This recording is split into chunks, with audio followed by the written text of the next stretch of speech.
All right. We are live, as it says. Now I have opened up the chat. So hopefully, or the comments. So hopefully people will let us know if they can't hear us, like last time with Terry. So anyway, welcome to KISS Recovery 101. This is Bridge. I'm going to be the host tonight, and I am here with Andrea. Andrea, do you want to say hello? Yeah, hi, my name is Andria, and I am here, and I just found out that KISS stands for Keep It Simple, Stupid, so Keep it simple, stupid. yeah, I'm all about that. Okay, so tonight I'm excited. I was like all day excited for the two things that we're going to definitely stay on topic about, but of course this is going to be open to an open conversation between you and I.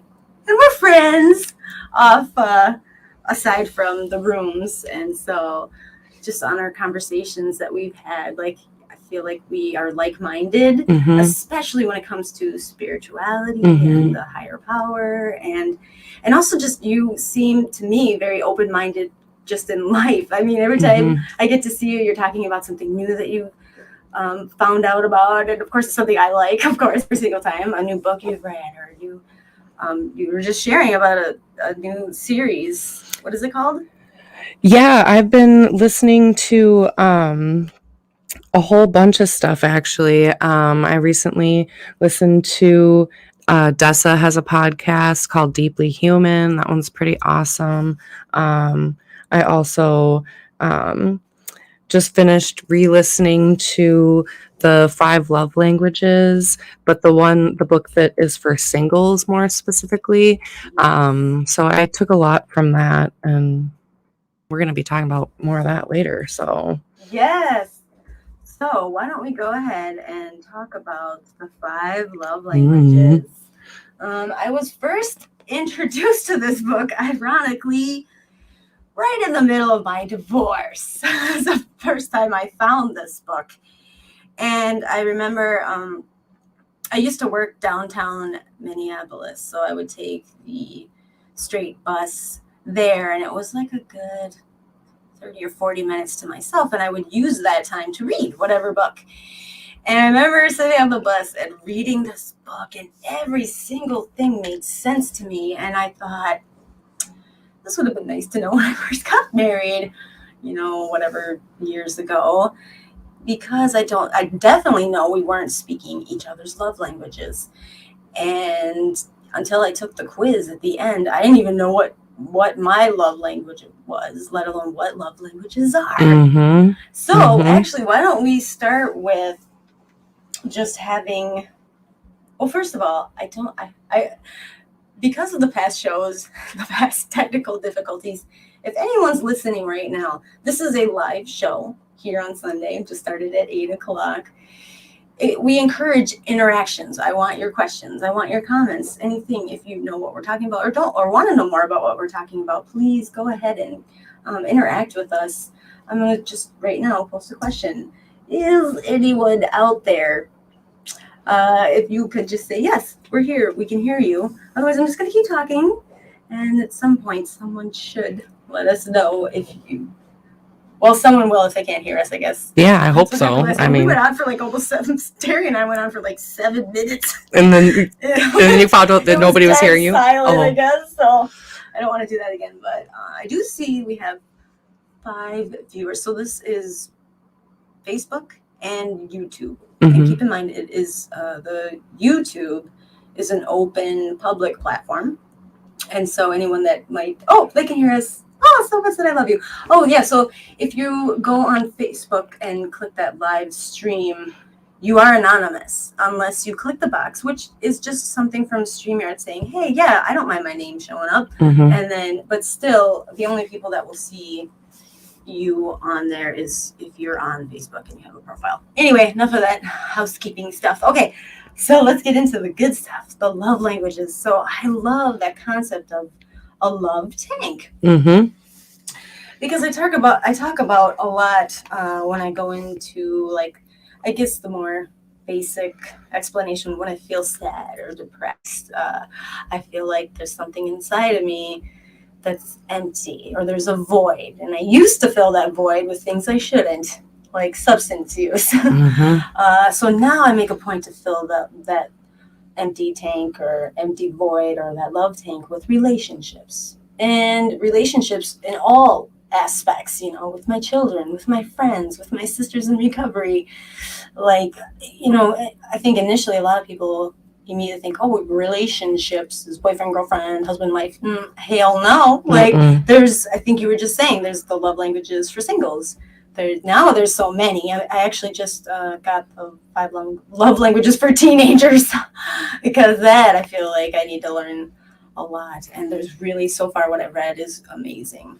Anyway, okay, so to keep me from rambling, Andrea, I encourage you to raise your hand or interrupt me at any time if you notice I do too much rambling. But let's just start with right from the book. So I have it with me, The 5 Love Languages, The Secret to Love That Lasts, and the author is Gary Chapman. So I like that it says in the book that the number of ways to express love within a love language is limited only by your imagination. So as we go through each one of these, they'll give basic ideas of how those can apply to your life, but really it's up to you and what works for you. So on page 2, keeping the love tank full. Love is the most important word in the English language and the most confusing. Psychologists have concluded that the need to feel loved is a primary human emotional need. Would you agree with that, Andrea? Definitely. We all have the desire to feel loved, but that's the tricky part, like actually feeling it sometimes, or recognizing what it is that makes us feel loved, or Right. with what helps us feel like our love tank is full. Okay. Yes. And I think too, it can depend on all different things. Like, one thing we talked about just before we started the show is, so I did the quiz, and before, during the divorce time, my love language was clear. It was quality time. Now, where I sit today, it was shocking to me. It's completely changed. It's acts of service. So yeah, it can change. And so if you get this book, or actually if you just go to their website, just Google the 5 love languages, you can find out within like 30 questions what your love language is supposed to be. So Right. exploring. So as we give this brief overview, as we explore those, definitely I encourage you to get the book or go online and find out more about first your love language, versus whatever other relationship you might have that you're thinking about their tank. Think about your tank first. It's all about self-love. That's where I sit today. It's all about me. You have to be able to put yourself first, love yourself first, because if you're not filling up your own love tank, you can't really fill up anybody else's. So yeah. Okay, so it says the purpose of this book is not to eliminate all confusion surrounding the word love, but to focus on that kind of love that is essential to our emotional health. Child psychologists affirm that every child has a certain basic emotional needs that must be met if he or she is to be emotionally stable. Among those emotional needs, none is more basic than the need for love and affection, the need to sense that he or she belongs and is wanted. With an adequate supply of affection, the child will likely develop into a responsible adult. Without that love, he or she will be emotionally and socially challenged. Ooh, we're going to touch on that one because that's a big part of me where I sit today. I did not get that from my childhood. There was no I love yous in my household. There was no hugs and kisses, none of that. So I couldn't, for 17 years of life, really understand what unconditional love was. I never felt that. And it wasn't until I started to have, my children that, I don't know, I just remember when my first son was born and holding him in my arms, I'm like, this is a love I've never felt before. Yeah, and I think I look at it and I understand what unconditional love really means to me anyway. I feel like I didn't really know what unconditional love was till I had a child either. Like, because I can't picture myself loving any person more than I love my son. Yeah. You know? Oh yeah. And yeah, that's, I mean, he could do anything and I would still love him. But I mean, other humans, like other like, that's very, very questionable. right, like Many other humans. a lot of people have drop kicked along the way, but you know, like, I don't know, the people that are here in my life right now are here for a reason, and you know, we need to keep on keeping on here. I'm gonna have you read. Okay, so like from this point to this point, if you don't mind. Right? Oh, Or the little parenthesis thing sound. I liked the metaphor the first time I heard it. Inside every child is an emotional tank waiting to be filled with love. When a child really feels loved, he will develop normally. But when the love tank is empty, the child will misbehave. Much of the misbehavior of children is motivated by the cravings of an empty love tank. So, yeah, that's like so true and yet so sad. But I think that like we have to back up a little bit because I don't even know if we like talked about what each of the 5 love languages are yet. Well, I'm kind of building. I'm building up the excitement. Okay, well, we could just jump into it. And like I said, if anything, at any point, interrupt me if you're like, oh, wait, I want to talk about that more. Okay? Yeah, cool. So, and I do see interactions. There's Jessica. Hey. What up, Jessica? She said, I guess. She guessed that acts of service is 100% me. Okay, we'll talk about that more later. But thanks, Jessica. She's definitely one of my besties. Okay, so words of affirmation. You ready? Mm-hmm. Okay, so Mark Twain once said, I can live for 2 months on a good compliment. If we take Twain literally, 6 compliments a year would have kept his emotional love tank at the operational level. But your partner or kids or friends will probably need more. So one way to express love emotionally is to use words that build them up. Solomon, an author of the ancient Hebrew wisdom literature, wrote, "The tongue has the power of life and death. Many couples have never learned the tremendous power of verbally affirming each other. Verbal compliments or words of appreciation are powerful communicators of love. They are best expressed in simple, straightforward statements of affirmation, such as, hey, you look sharp in that suit." Or, damn, your butt looks good in them jeans. I really like how you're always on time to pick me up at work. Or, you can always make me laugh. So it says verbal compliments are far greater motivators than nagging words. Mm-hmm. So words of affirmation. Do you think of anyone right now in your life? Or do you, Andrea, feel like words of affirmation? I definitely love words of affirmation, but I don't think that's my primary love language.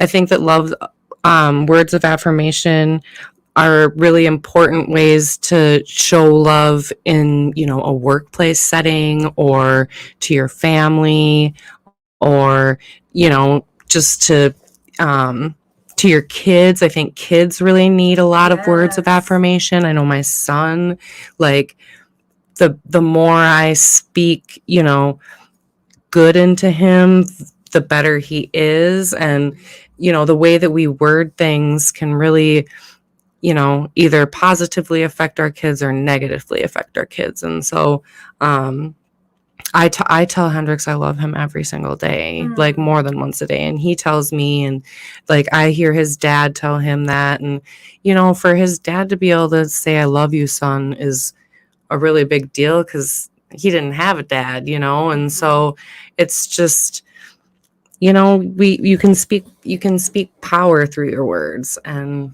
they're important. They can either build you up or tear you down, but I think most of us want to some acknowledgement. Yeah. Like, yeah, definitely words of affirmation is not my I think that was the lowest on my quiz, so it'll give you like a percentage of each of the languages to how they pertain to you. Like for me, a lot of the things I do, like within myself, like I know I'm doing these things, I feel good about them, so I don't need any kind of acknowledgement. But I will say that at the end of the day, if someone did notice something and they did say something to me, it catches me off guard because A, I'm not expecting it, and B, they're like, yeah, I really appreciate you do this. I'm like, you do? Oh, wow, I really like that. Okay.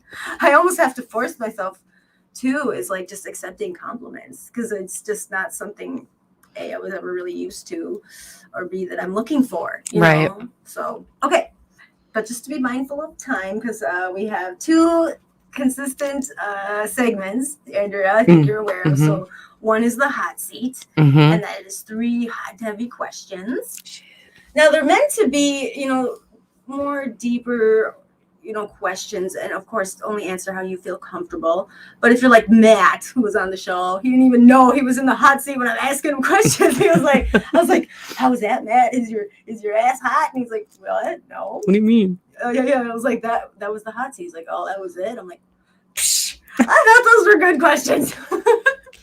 But they're meant to be, in case someone else who's listening might be like, oh, yeah, I need an answer to that question for myself. So, and then the last segment that kind of ends the show on is fun, I think, is live Facebook memes. So, yeah, officially my printer ran out of ink. And ink is expensive. Just for black ink cartridge to fill my printer is like $25. So I need that money for gas this week. So we're just going to use my phone.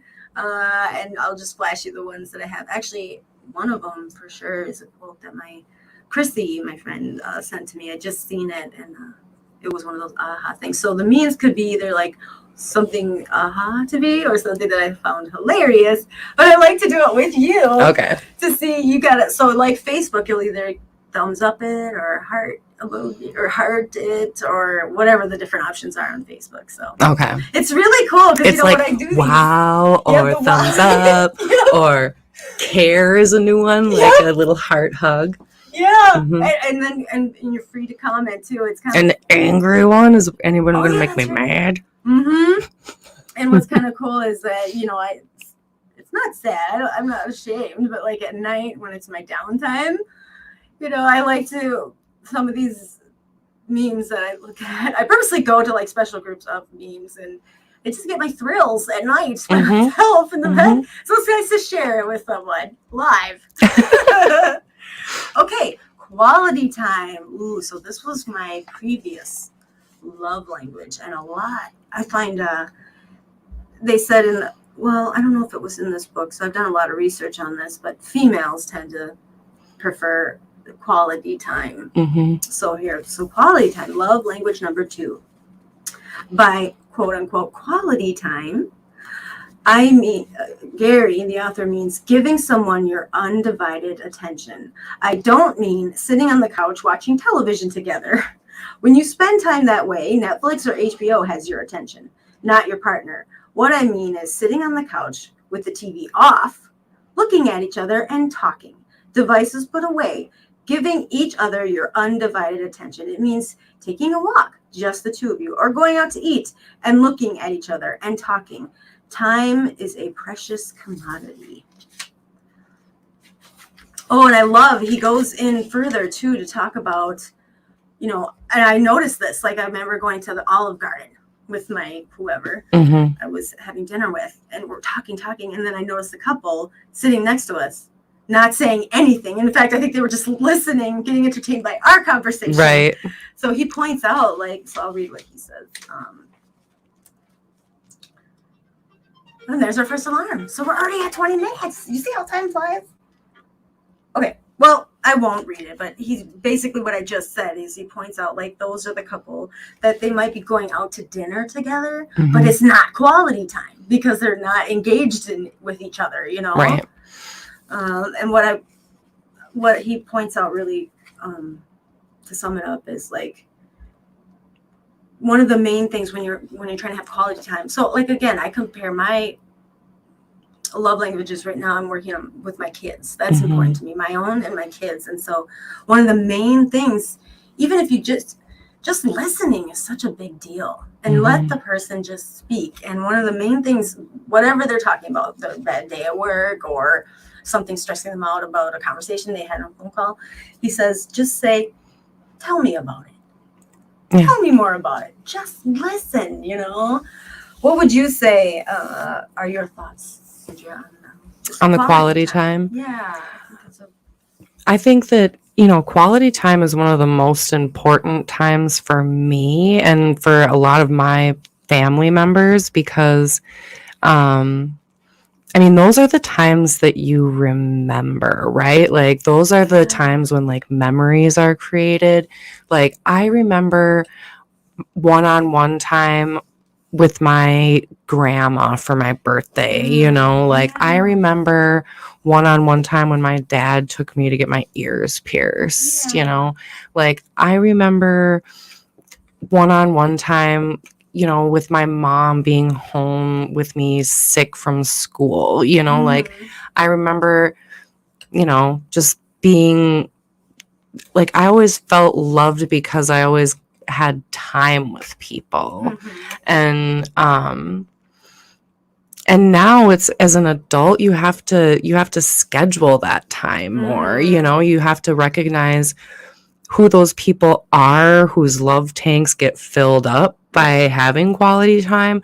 But also, if that's your thing, like, you have to be okay with asking for that too, because a lot of people don't know what the love languages are, right? So, like, if you know what yours is and you know what you need, all you have to do is ask your sister to hang out, or ask your friend to come over and help you with something if you need help. And that's, an acts of service gift, which is probably the next one. Yes. Well, and just you saying that points out, like, we're one of the things that DBT really taught me is nobody's a mind reader. Right. And most of the shit that I would get so worked up of in my head was all these premeditated things that I expected people to know. Like, how could you not know that hurt my feelings? Like, how could you not know that was wrong, what you did or how I thought, I felt about it. Like, it seems silly to me now, but I just assumed, what does assume mean? Makes an ass out of you and me. That's right, makes an ass out of you and me. And so a lot of times people forget, I'm not a mind reader. You're not a mind reader. And in some of the friendships or relationships that I've had, I see that they were so wrapped up in their head about what a text message was or some gesture I made. I don't know. And it was totally, the perception was so far off. And when they blew up at me, or they just said something in a manner that I took, like, that was kind of rude, I'm like, whoa, what? Back up. Like, what's going on here? Like, what really happened? And most of the time, once they actually laid out what they had in their head, it was not where I was at all. So I love that you said that. Yeah, just advocating, just saying, hey, sister, I miss you. I would really like to just have some me and you time. No phones, no, like, distractions. It kills me because, like, my time is very limited now, especially that I'm working full time. And then the times that I meet with sponsees and stuff, that's also, I put the phone away. But then when I make plans with people, and we show up and then they're on their phone, like looking at their phone the whole time, I take the part, like, offensively, like, not against them as a person. And a lot of times, I'm just kind of so, I should say, hey, can you put the phone away? Like, I know we have 2 hours, but for me, that's only 2 hours. Right. And I'm here for you. I was really looking forward to this. I had to get this dinner. I had to make sure dinner. I had to make sure my house was calm so I could come spend this time with you. And you were texting your boyfriend. Like, that pisses me off. Right. So, but I could ramble on about that one. Let's move on to love language number 3, receiving gifts.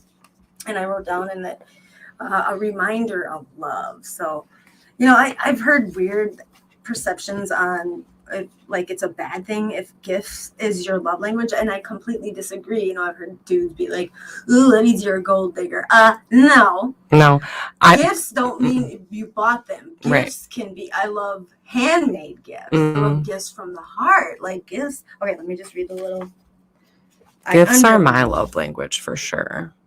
I love receiving gifts. I love giving gifts. I love thinking about how to create gifts for people. I love surprising people with shit. Like, yeah. Yeah, and I feel like giving the gift is more like I get more love tank fillage from giving gifts than receiving them a lot of times. But shit, I love to receive gifts, and I know that people love me if they give me something. Like, I never forget, I have stuff that I've had forever from people who have given me like special stuff, and I remember them every time I look at it. Yes. And it's okay to be the person that buys yourself those gifts too. Like, if I don't have a person that like buys me gifts right now, but do I buy myself gifts that I really love? Because you have to. I treated myself to some sushi last night. Yeah, see? And it was dinner with myself, and I enjoyed every bite. And as you should, yum. Anyway. And I normally don't spend that much money on food for myself, but it was worth it. But yeah, I feel like we're running out of time already. It's getting close on 8:30. So the quick definition of receiving gifts, that love language is kind of self-explanatory, but it's mostly, it can also just be, it's a visual symbol of love. A Post-it note sometimes. So like my daughter right now, if I was just to say it off the top of my head, is gifts. But this girl, oh my gosh, she's a great gift giver. So one of the things I'm reading in the, I've read it before, the 5 love languages for children, how you can kind of start to pick out what their love language is, just see how they express it. So my daughter loves making friendship bracelets. Every time I tell her it's someone's birthday, she's going and making this intricate birthday card, and she's so creative too. Then on the flip side, now I realize that she likes gifts too, because to her that is a symbol of my love to her, especially when I don't have that much time. She wants that time. Well, she wants a lot more than I can give her, especially now that I'm working. So even if I don't get that full time at the end of the night, just some kind of symbol, like, I could pick a flower from the yard as a dandelion. She don't care. Like she knows that I thought of her outside of, our time together. So, okay. Ooh, was that me? All right. 4th love language. So I have the book in front of me. There's no clips today. I thought we'd keep it just straightforward. But I did not, I lost my little tab. I should have used color tabs. So acts of service is a love language number 4. And I underlined, it says, by acts of service, it's doing things your spouse, friend, or child would like you to do. You seek to please them by serving them, to express your love for that person by doing things for them. So, for example, I think I underlined something else that kind of made a good point. Do you have any, off the top of your head, things?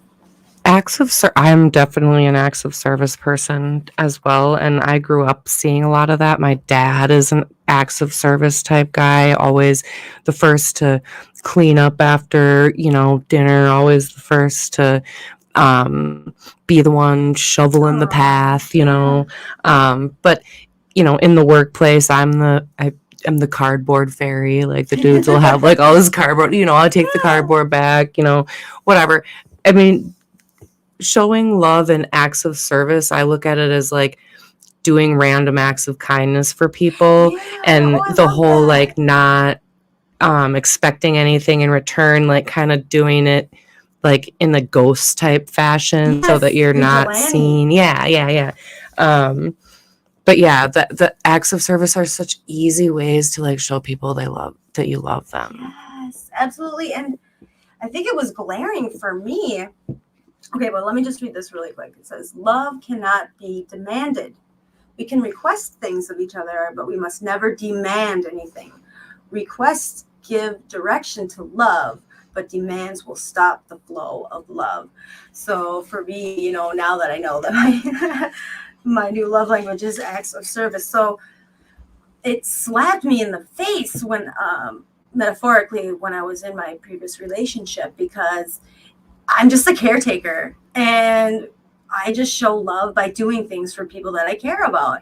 And I make dinner and I do people's laundry and I pick up after people and I just go like 10 steps ahead just to make sure that their life's a little easier.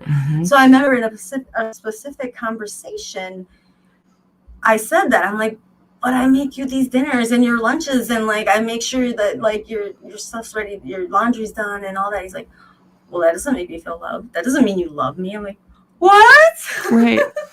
And I mean, that was just like the start of the downfall to our relationship because he took that, to me, he took it for granted. And so. And then you become resentful. Oh, big time. Because your love tank isn't getting filled up. Yeah. Like trying to do all these things to fill his, and he's not filling yours, but it's because he didn't know what the hell yours was, probably. He didn't know that was, but, and I think when we started to read through this book together, so like trying to understand that concept, because like when we first were dating, he was that acts of service. Like, I don't have a male around. And so like, I remember having to get my bed put together. He came over and just like helped me put it together. And like, he had no problems, like doing things that, I could do, but were harder for me to do. Right. So like immediately that was filling my love tank without me even realizing it. Yeah. So when he started to get comfortable in the relationship, he wasn't doing anything. And I'm not a nagger, but I got resentful because I'm like, he doesn't do anything to help out. Like,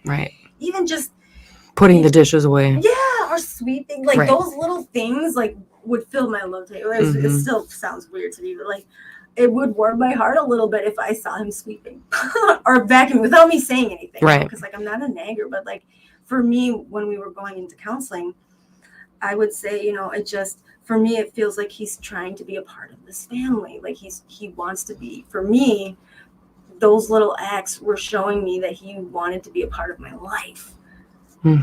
Which, it got turned around real quick. And we won't go into that. Let's just go on to the last love language. Physical touch, which was his. And I mean, like we talked about before we came on the podcast, I think we can pick and choose out of all these love languages. Definitely I can feel love or not loved from these love languages. But like physical touch, it's not just sex. Let me just put that out there, okay? That ticks me off because so many conversations I had was, well, you didn't have sex with me, so every single day, a couple times a day, like, well, that was ridiculous. That was like the first 5 months of our relationship, but there has to be more to it than that. And so just reading this book together, it says, if you did not grow up in a touching family, sitting close to each other as you watch your favorite television program requires no additional time, but may communicate your love loudly. Touching your partner as you walk through the room where he or she is sitting takes only a moment. Touching each other when you leave the house again, when you return, may involve just a brief kiss or a hug, but will speak volumes. So I wasn't a touchy person, until I had kids. And then I made a point to be maybe overly huggy and kissy, and it wasn't until my teenagers kind of pointed it out. They're like, no, Mom, don't kiss me in public and stop hugging me so much, that I stepped back. But I was very much physically showing them love a lot. But it wasn't until like that moment that I realized, okay, maybe I need to back off. And for me, just holding hands with a person, I feel like I felt a physical connection with someone. Or, on the flip side, in my addiction, sex was loveless. Yeah. Like, it was an addiction to feel good and numb out whatever else was going on. And of course, always only temporary. But I never tied those two things together for a very long time. So where I'm at now, this like healing path that I'm on now, I want those two things to be linked, so I've made this like agreement with myself, like I'm not having sex or doing any kind of relationships with anyone right now. I'm focused on myself and figuring out how I feel love and loving myself. Well, and we need to give ourselves all of these love languages. Like, we can love ourselves through physical touch. We can touch ourselves, love ourselves through physical touch. We can speak words of of affirmation into the mirror to ourselves. Absolutely, yeah. We can spend quality time with ourselves at the gym, doing like whatever it is that you want to do just for you by yourself, read a book, whatever. Spend quality time with yourself. Do things for yourself, like acts of service for yourself that you know you're going to feel better once it's done, but sometimes it's hard to do. Like, Yes. like I knew that my kid was sick, and I knew that I had to like clean after that. Did I really want to do that? No, but did it feel good after I did it? And I did it for me, but I did it for him. I still got sick, whatever, it doesn't matter. But like it's still like it's an act of service I did for me, and the whole like buying yourself gifts. You have then you get what you want if you buy yourself the gift. Right. And there's nothing wrong with that. I think that we put a lot of shame around doing all of these things for ourselves, but this is the natural languages of love. And I think that really we're meant to speak in all these languages. And all these languages are what fills up our tank. We just have one or two that stick out more than the other. But I think that as we become the best version of ourselves, where we want to master all these, because if we can master them for ourselves and do them for ourselves, then we can do them with whoever we connect with, whatever kind of relationship it may be, whether it's a romantic relationship or a sister or a brother or a dad or a friend or a kid, whatever. Absolutely. So, yeah. The love languages apply to all forms, and mostly like for me now, I think it is important to figure out what your own love language is.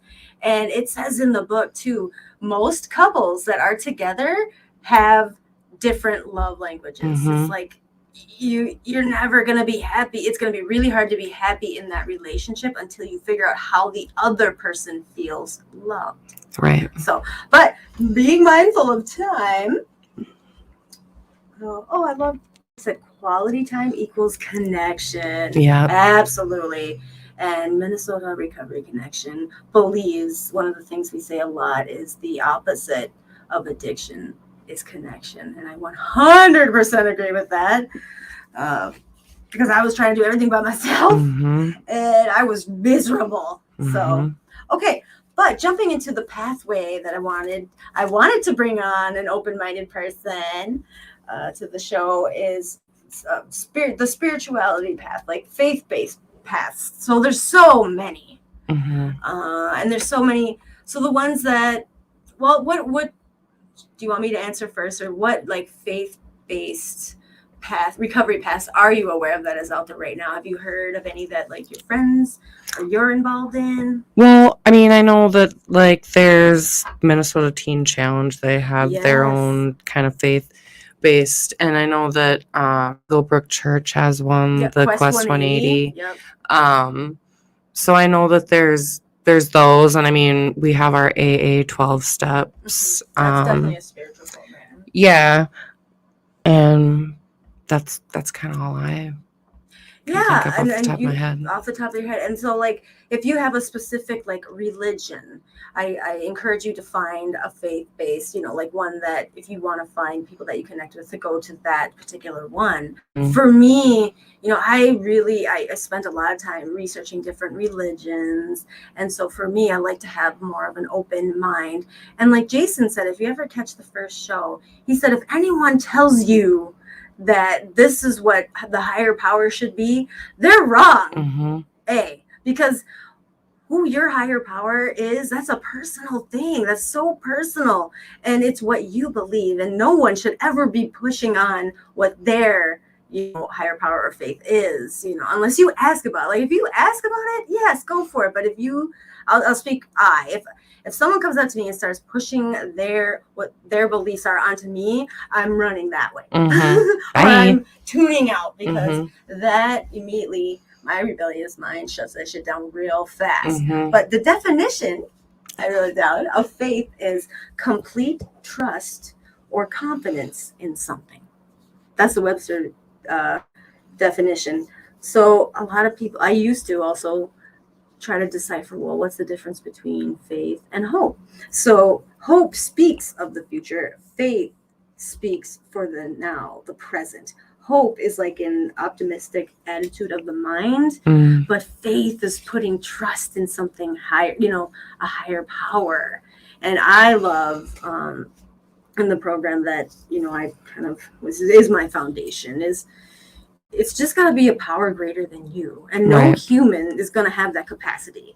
So finding a power that's bigger than you is the most important thing, and that is going to be up to you what you decide that is. So Andrea, I would ask you, do you have a higher power that you have a name for, a label for? Like, what's your path of faith? Well, I mean, that's really kind of a difficult question, because I'm still I feel like I'm still on that journey.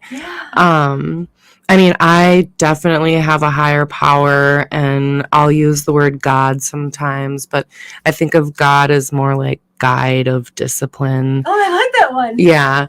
Orderly direction. Yeah. And so, I don't know, like, I know that there's something out there that's greater than me, that has me on this path, and I know that if I am really just trying to be the best version of myself, that this higher power is going to lead me in the right direction, because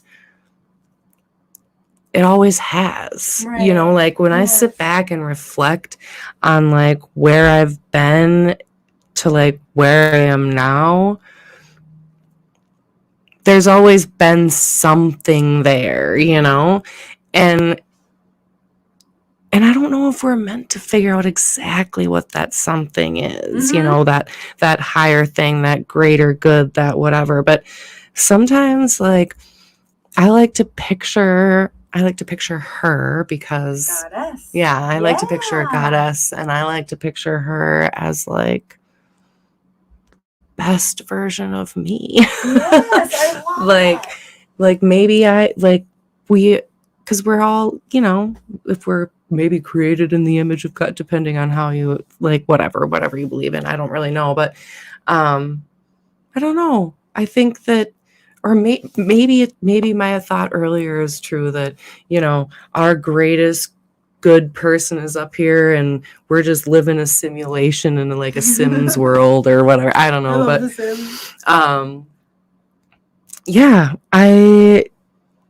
the whole spirituality process, it's like, it's definitely changing me, and I'm becoming more aware of it. The other day I was at a meeting, and they talked about how daydreaming and meditation are kind of one and the same. I really liked that. Yeah. Well, and for me, just checking in at night, people want to call it praying. For me, it's just a conversation that I have with my higher power. And there's no like set form. Like it's me just reviewing my day and just, comprehending that like, here's things I could have did better.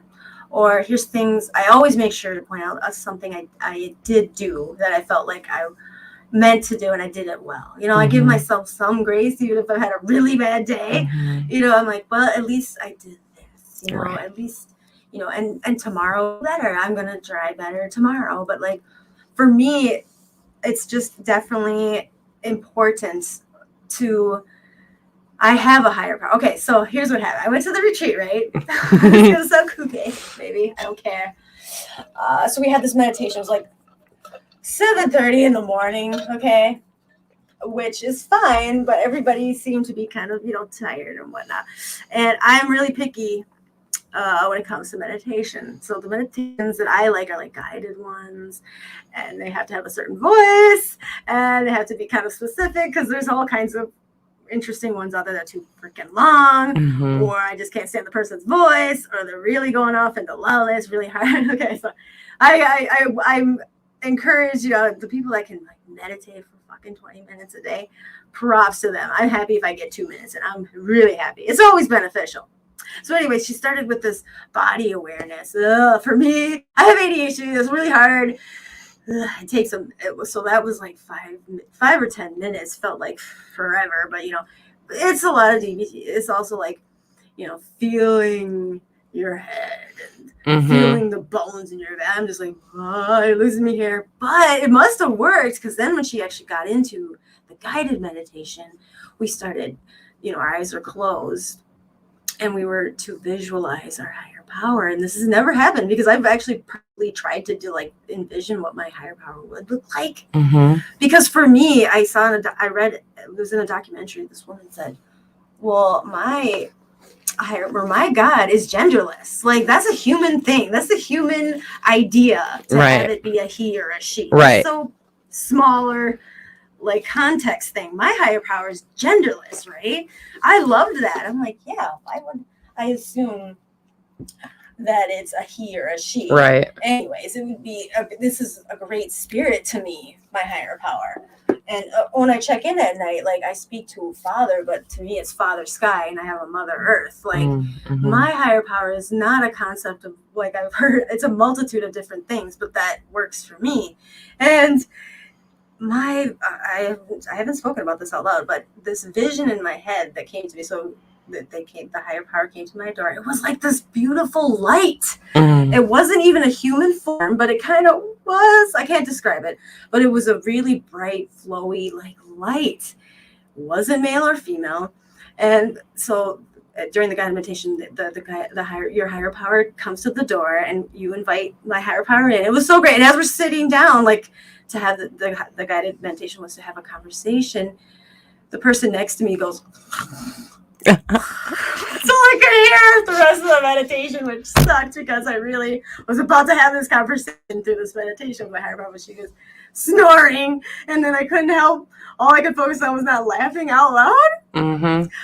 But it was wonderful, because now we did this great, there's a monthly gathering Summit Hill does for women, and one of the weeks was, it's they do crafts, but they also do things like vision boards, or really it's just a get together for all of us to hang out. And one time it was painting your higher power. Well, I ended up working on painting that, because I didn't have a higher power in my head, like, really up until that moment. So now I hope when I ever get time to sit down and paint, I want to try to paint out. I still see it clear as day as I'm talking to you. Yeah. My vision of my higher power is beautiful. That's amazing. I didn't get to have the conversation. I'm so pissed about that. But maybe you can get yourself back to that place. But that gave me, more like inspiration to do the meditation and give it more than 2 minutes. Yeah. So, okay, let's get to the hot seat questions. Okay, here we go. Are you ready? My ass is on fire. Oh, his ass on fire. You nervous? Don't be. And I made sure, like, last week for Christina, like, one of the questions was so I couldn't. It was not fair, because I couldn't even answer it myself. So, okay, question number 1. You ready? Ooh, I was gonna bring a pen. Do you have a pen? I have a pencil. I'm gonna write down your answer, because there's like. I have a pencil. I will use that. Thank you. Okay. What is list 3 to 5 qualities in a mate that you would want? Just comes to the top of your head. 3 to 5. Honesty.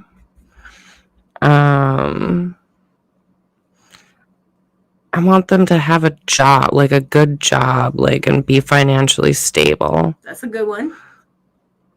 And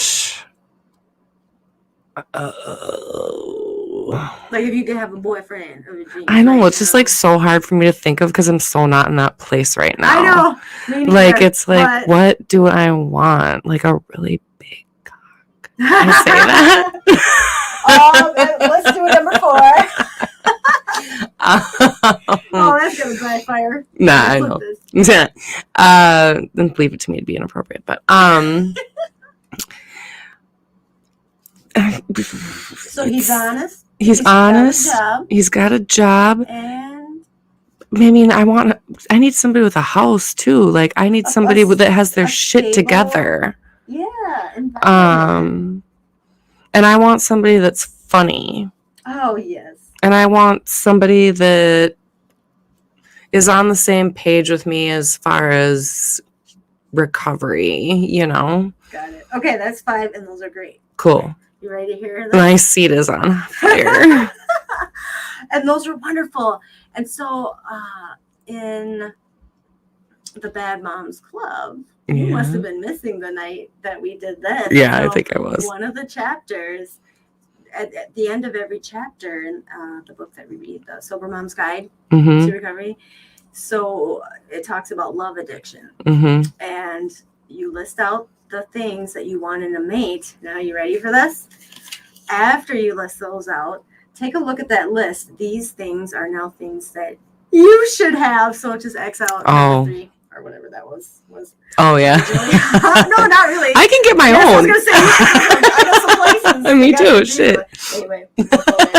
But now these 5 things in that chapter at the tools, make yourself those 5 things. Because once you have that under your, solid in you, then, that partner or who, like when I say we, because we're both in the same page on any type of relationship stuff. But when you do want a partner or a companion, they will, you possess those things already. Right. So they will shine through a partner that has those things. Right. Instead of trying to find someone that you have to fix or try to have them work on. Like, you won't have to do any work because, you get on you and you're going to recognize that in someone else. So, Andria, honesty, you're honest. I already know that. You got a job. You have a stable environment. You're hilarious. Absolutely. And you've definitely kept it PG. 13 rated here, but I tried. Outside of this podcast, I know you're very funny. And of course, recovery. And looking at this list for me, like, absolutely, recovery, someone that even gets that concept is huge. Of course, the sense of humor, because really, especially with the lives that I've had, or the life I've had, and maybe the life that you've had, like, I need someone that can have a sense of humor about things. And one of the things that I did on my list that is not on your list was, service, just giving back. And it doesn't have to be in the recovery world, just a person that enjoys doing nice things for other people for no fucking reason, just because that feels, makes me feel good. That is a key point. People could. So I found out, really quickly, you might put up this front that you're doing these things for other people, but once I got to know those people in the service world, were doing that for attention. We're doing that to build their ego. They weren't really doing it for themselves. The word vigilante, like, I like to call myself a service vigilante. I am kind of a superhero nerd, but I like doing things without anyone even knowing. Right. And I like the fact that a lot of people have no idea the things I do. And so it's kind of cool because I don't this person from that person, this person from this place, or that person from this place. Like, oh, you're here. What are you doing here? I'm like, oh, yeah, I'm helping in the kitchen today. I do that on Fridays. Like, I didn't know you did that. Yeah, I don't need the attention. I'm not doing it for attention. Right. I'm doing it because it fills my love tank. Right, because you're acts of service. Yeah. So. Yeah. Service vigilante. Okay, number 2. That wasn't too bad. Right? No, it wasn't. Okay. Number 2, what is one thing about yourself that you don't reveal when first meeting someone? That I don't reveal when I'm first meeting so someone. Say getting to know someone. Maybe just, and it doesn't have to be a relationship, but just, something you wouldn't just reveal right away. That I currently live at home with my mom and dad. Okay.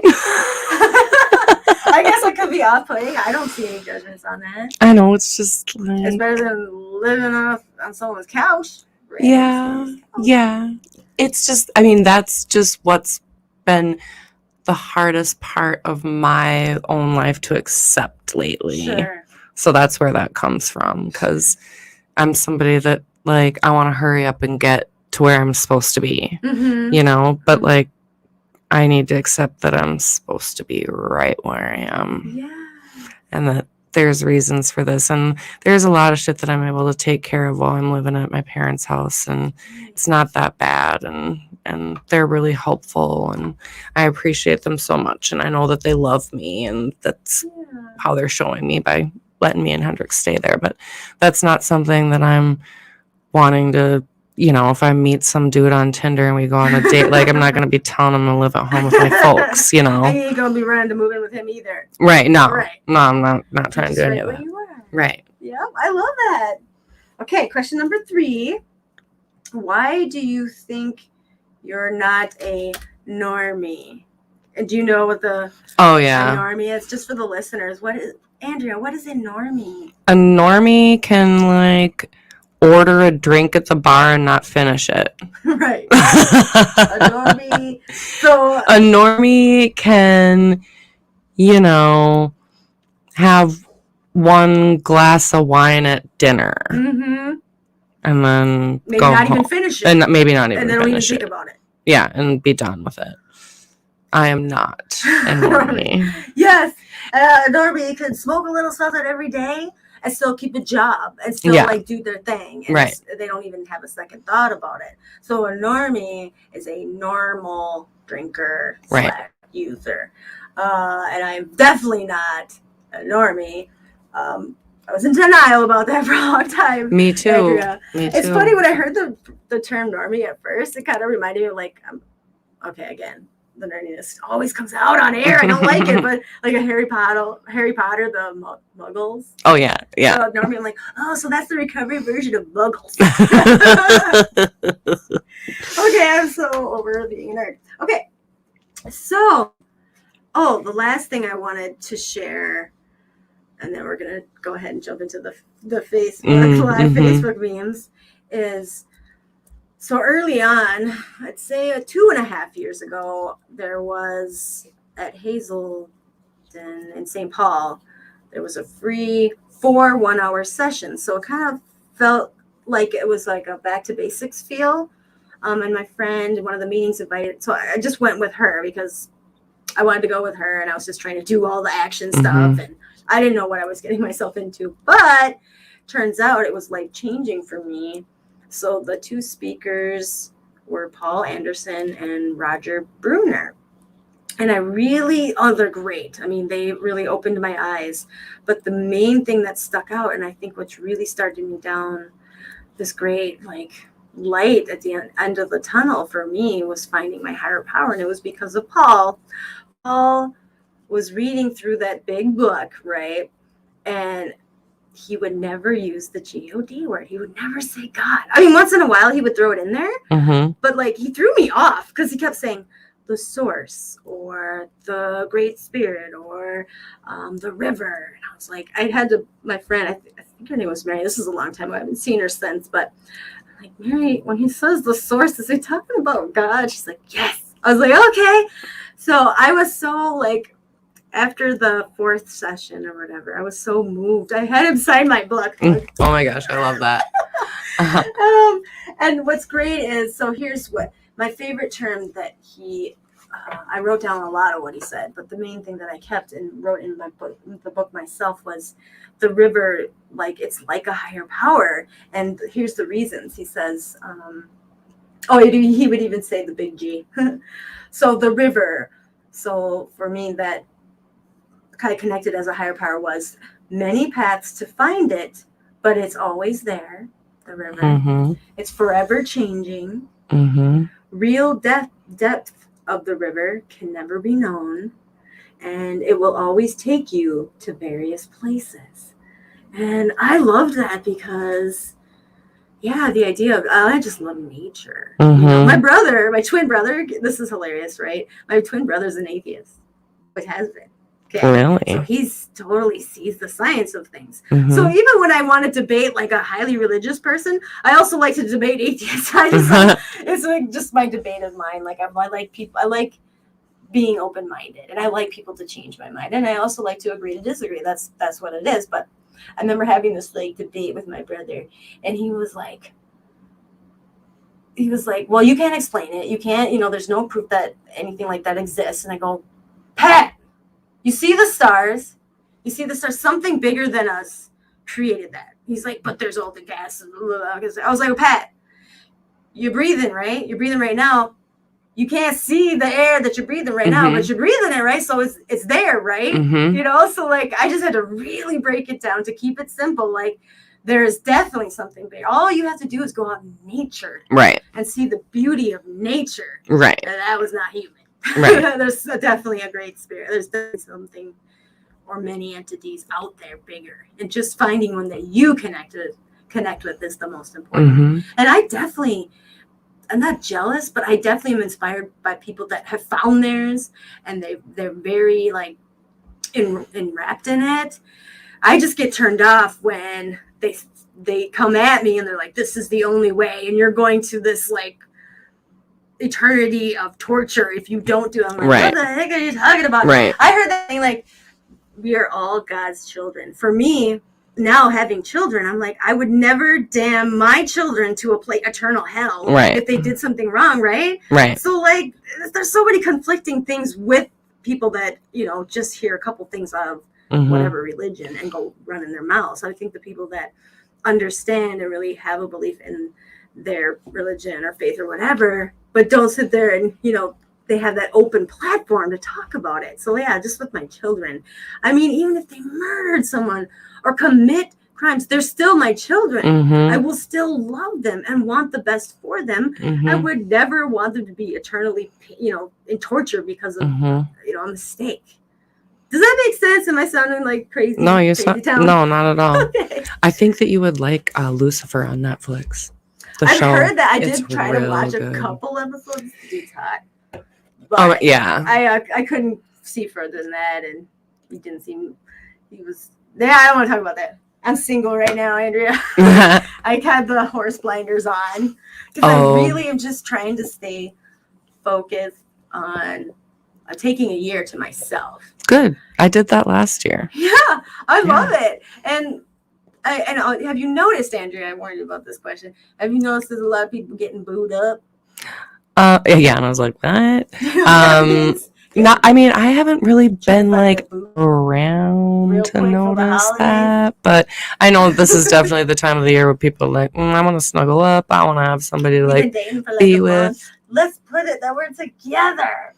Just in time for Christmas and Thanksgiving. Yeah, all that. So much spring, pressure. Let's see how many of them are together. You know how they have those like football, like gambling stats? Oh, yeah. That sounds mean, and I am kind of being a hater because I'm making a point to not get booed up. But I want to do a stat board for these couples that I see just getting together real quick. Let's see how they do by the time spring comes. Let's see the roster after. Let's see the roster after the season.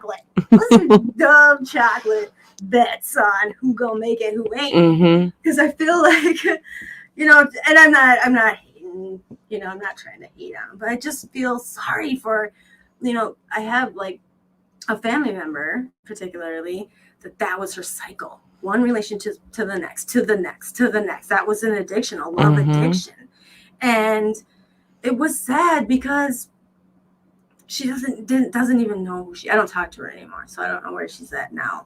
But she literally would line it up before she would leave one relationship. She had another one lined up because she couldn't be with just herself because she didn't love herself. And that was me. I mean, that's why I'm speaking about it. And that's why there's those unwritten rules, and I'm a rule breaker. Andrea, I'm a rule breaker. My sponsor, Marcy, was like, yeah, you should take a year. I'm like, a year? I'm not doing that. Like, oh, did I learn the hard way? And so, like, I'll have 2 years in recovery. And my last, like, serious relationship was back in May. I think it was May that it ended.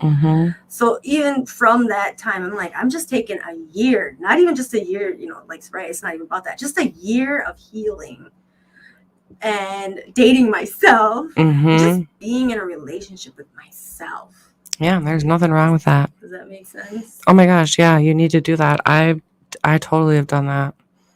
And I keep running into trouble with that because I don't know if it's because I'm a twin.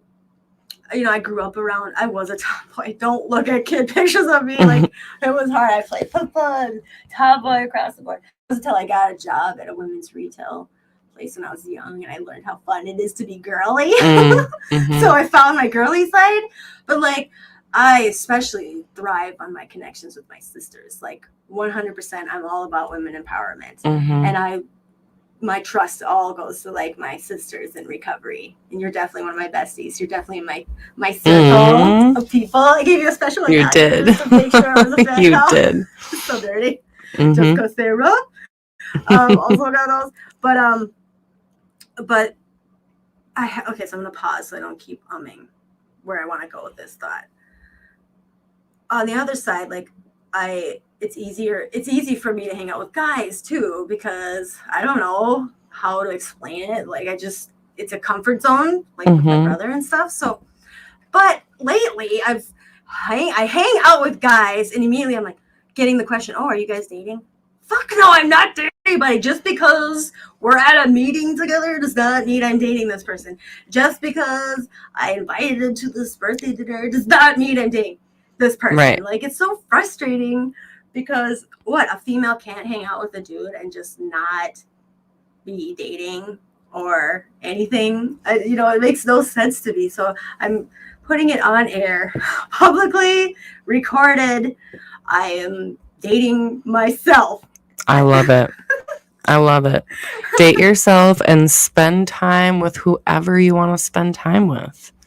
Yes. I mean, that's what it's about, right? Making connections, not letting yourself get into your own mind tornadoes of doom. Oh, I love that mind tornadoes. Yeah. I mean, unless Justin Timberlake hit me up, I will marry that man. I mean, but that's about it. Right. Or Burt McCracken. Nobody knows who that is. Okay, you ready for the memes? Yep. Okay. So I'm going to flash you one at a time. And I want you to read it. Or if there is a picture, describe it. And then you have to give me your like it, love it, reaction. And if you want to comment. Are you ready? Okay. Oh, this one is perfect for what we were just talking about. Describe what you see. Okay. It says McDonald's sign. It's at McDonald's and it says, "We are currently out of boy toys. Sorry for the inconvenience." I think the girl commented, "Oh shoot, no boy toys." Well, I think that I would have to comment with the like laughing face. Yeah. And yeah, it's a really silly sign, but it's a professional McDonald's sign, like on the door. It's legit. But you and might go to the gutter, it's right? all in capital letters, and boy toys is underlined. Somebody had some humor, and it's very easy for me to go to the gutter. Oh, this one's kind of dating tips. You don't have to lie to women. If she likes you enough, she'll lie to herself. Oh, that's kind of sad. Yeah, I don't know if I like that one. I think I would probably just keep scrolling. Ooh, there would be no reaction at all. I think I would do. You don't have to lie to women if she likes, and this goes to guys too. You don't have to lie to dudes. Like, if they like you enough, they're just gonna lie to themselves. And for me, I call it the cloak of denial. Mm-hmm. Especially if I really think I like someone.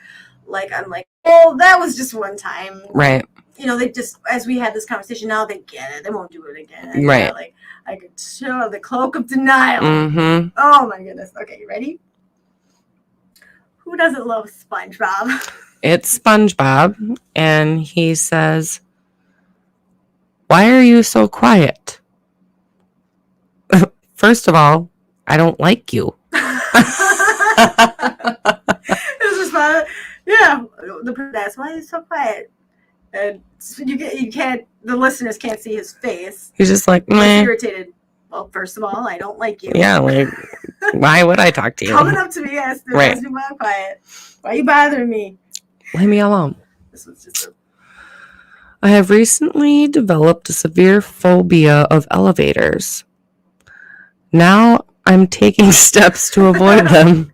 Do you see what group that's from? No. Joe? No, it's like a different language. Right here at the top. Oh. It's Andria. I love that show.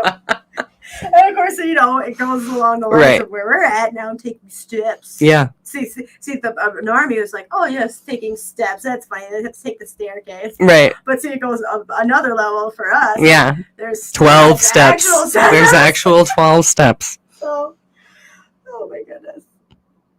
Okay, I can't remember what this one was, but it's okay. When a girl replies with, "Aw, thanks," it means she's politely asking you to return to the friend zone that you just tried to escape from. Friend zone.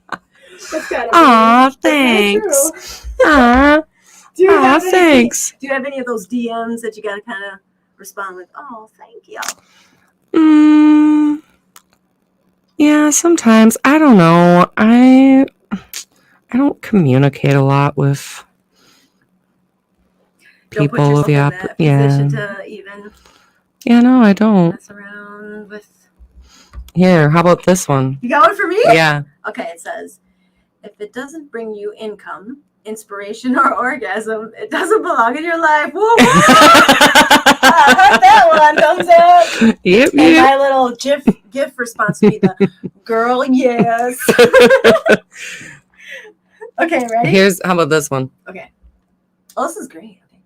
It's a roasted chicken with. What are those? Okay. We made roast chicken with lime stuffing. Oh my god. The chicken is a roasted chicken with boobies. Yeah, the limes made little boobies. Okay, this is the last one. Are you ready? Yep. Okay, read it. I dish love like it's the best shit on the streets now. I'm totally okay with being your love dealer. Aww, that's sweet. Yeah, let's dish out that love in all the 5 love languages. Right? Oh, you just tied that in perfectly. Oh my gosh. Oh, and look. Oh, let's see who's that. We got Jessica. And JP, who's the hope dealer. Oh, shit.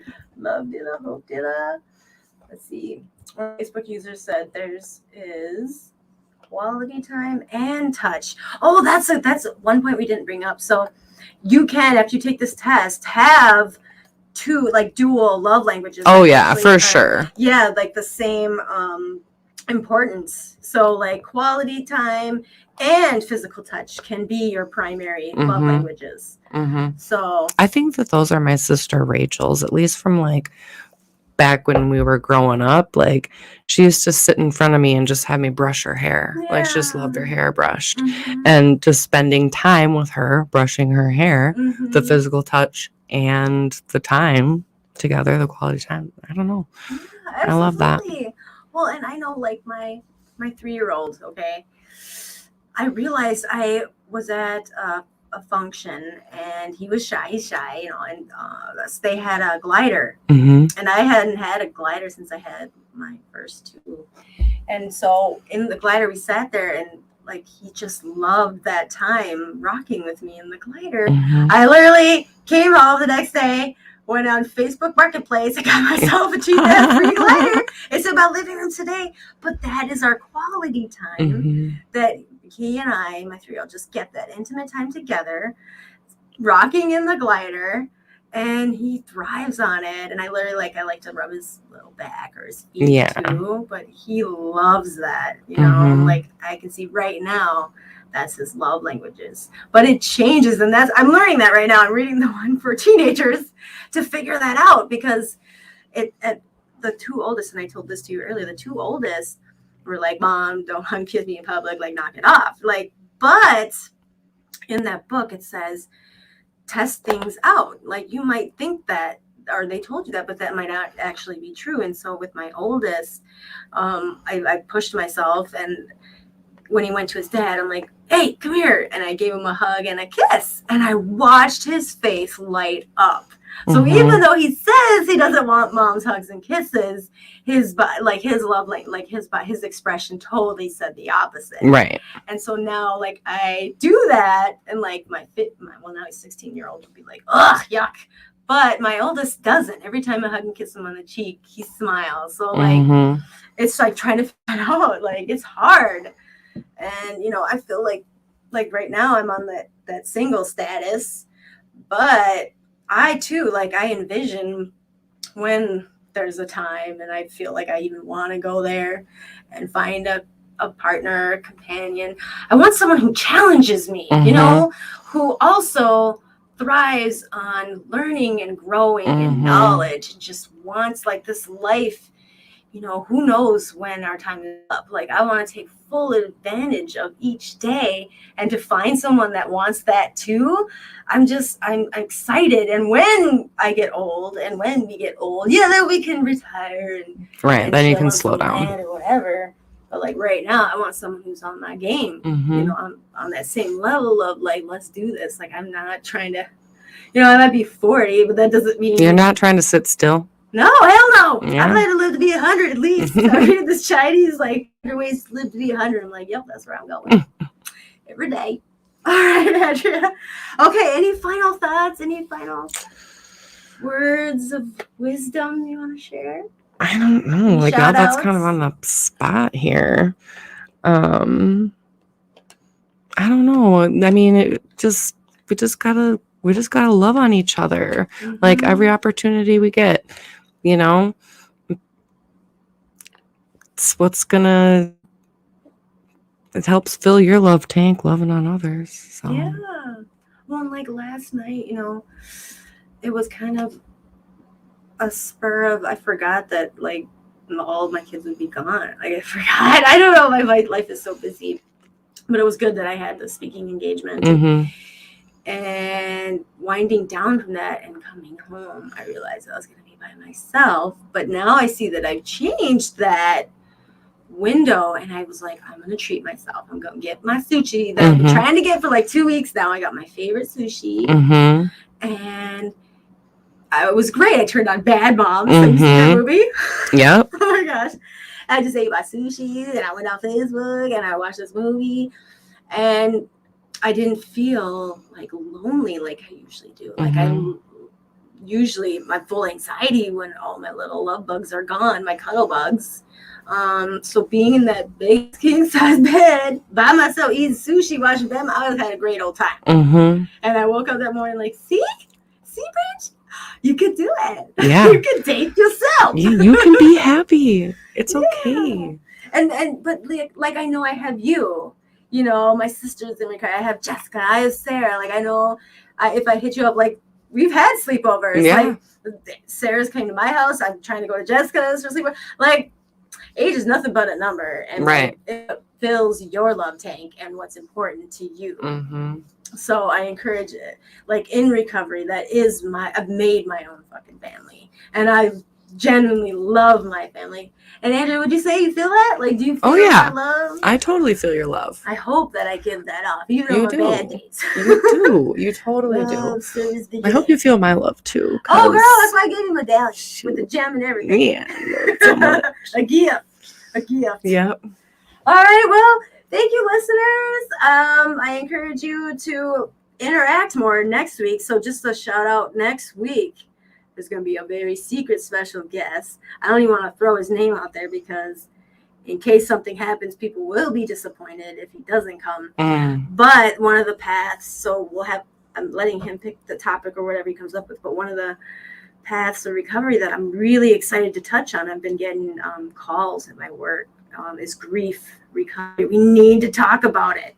Yeah. And there's 7 stages of grief that I really want people to be aware of. And just doing my own grief timeline has been huge. So to the listeners, if you have any questions about grief recovery, if you have any like interesting articles or videos or anything like that, please send that our way, because I would like to have something that you guys can engage to and connect with. So everybody have a good night. I hope you have a great rest of your week, and we'll talk to you later. Later. Bye.